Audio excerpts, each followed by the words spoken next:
खुलुमबाय गोजोन फुंबिलिनि बयनिसिमबो गाहाम हामलायनाय जासिहरनाय जाबाय। आसा खालामो नोंथांमोनहा गासै मोजाङै दं। बे समाव आं नोंथांमोननि सिगाङाव फुंबिलिनि मोननैसो खौरां लाना फैलायबाय। अन्नानै भिडिअखौ स्किप खालामाजासे जोबजासिम नायलांदो।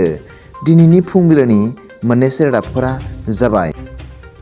गिबि रादाबाव दं मैया क'क्राझार जिल्लानि कसुगावनि रायमना नेशनेल पार्कआव गाहाय आलासि महरै बिटिआरनि इएम मानाव गेदेर रनजित बसुमतारी बिथाङा बिटिआर सरकारनि गोदान बिथांखि सुइट रिभलिउसन हिसाबै हाग्रानि बेरेखौ बिगियान आदबजों फिसिनाय हाबाफारिखौ बेखेवनानै होदों होनना मिथिनो मोन्दों। बिथाङा गावनि बिबुंथियाव फोरमायदों दि दंफां दानखुमाग्रा सुबुंफोरा बे गोनोखो आदबजों बेरे फिसिनायखौ आखायाव लानानै मावोब्ला गोबां मुलाम्फा जागोन होनना फोरमायदों।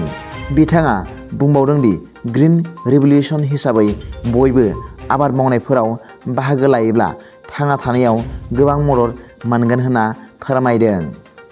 बिथां इएमआ गोबां सुबुंफोरनो बेरे फिसिनायनि आइजेंजों लोगोसे 12,000 रांनि चेकबो रानना होदों होनना मिथिनो मोन्दों। नैथि रादाबाव दं बनसुनि मोनसे गोख्रों मिथिसार बिलाइ। मख'नो गोनांदि बनसु आफादा बिटिआरआव थानाय सरखारि मावख', सरखारि नङि मावख', फालांगि फसंथानफोरनि गेट एबा पस्टारफोराव लिरनाय हांखोआ बर' रावा गिबि राव हिसाबै बर' राव जाथारनांगौ होननानै बर' माहारियारि बनसु आफादा मिथिसार बिलाइनि गेजेरजों गोख्रों दाबि खालामदों। बर' रावा भारत संबिजिरनि 8थि फारिलाइयाव गनायथि मोननाय हिसाबै बनसु आफादा बे मिथिसार बिलाइनि गेजेरजों फोरमायबावदों दि फैगौ 2023 मायथाइनि जानुवारि दाननि 10 आरो 15 अक्ट' खालारखालिनि गेजेराव लिरजोबनो गोख्रों दाबि खालामदों। थामथि रादाबाव दं मैया मणिपुरनि बास जाब्रबथायाव सा 22 फरायसाफोरा खास्रि बिस्रि जिउ गोमाजादों। मिथिनो मोननाय बादिब्ला गंनै बासआव सोलोंथाइ दावबायनाय एबा इडुकेसन टुर मुङै फरायसाफोर आरो फोरोंगिरिफोरा दावबायनो ओंखारलांदोंमोन। नाथाय थांनाय समावनो मणिपुरनि नन जिल्लानि मोनसे लामायाव बे जाथाया जादोंमोन होनना मिथिनो मोन्दों। दा माखासे जखम जानाय फरायसाफोरखौ सिकित्सा खालामगासिनो दं होनना मिथिनो मोननाय जादों। ब्रैथि रादाबाव दं अजय दास आरो गपाल सिल लांसुनियाखौ जोबथेसालिनि साजा फोसावदों।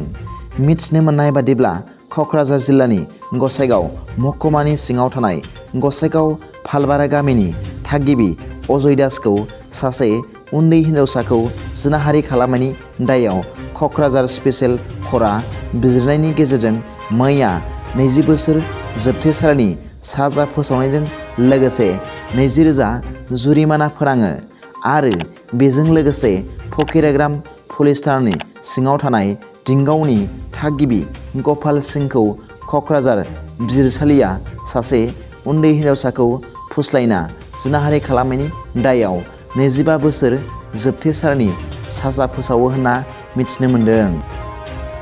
बाथि रादाबाव दं गोजोनथाव रादाब मुम्बाइ बिगेस्ट टिभि रियेलिटि श' इन्डियान्स डान्स पावार मेगा अडिशननि थाखाय बर'नि फिसा रंगिना बर'आ सायख' जानानै नैथि राउन्डआव सौहैबाय।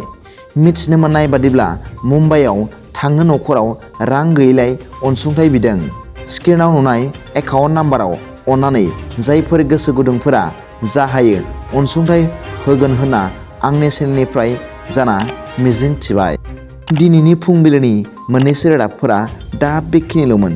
भिडिअखौ मोजां मोनदोंब्ला अन्नानै लाइक आरो साबस्क्राइब खालामो दाबाव आरो बेल आइकनावबो थुनानै ला जाहाथे आं गोदान गोदान निउस आपडेट लानानै फैयोब्ला नोंथांनियाव सिगांग्रो नटिफिकेसन सौहैयो।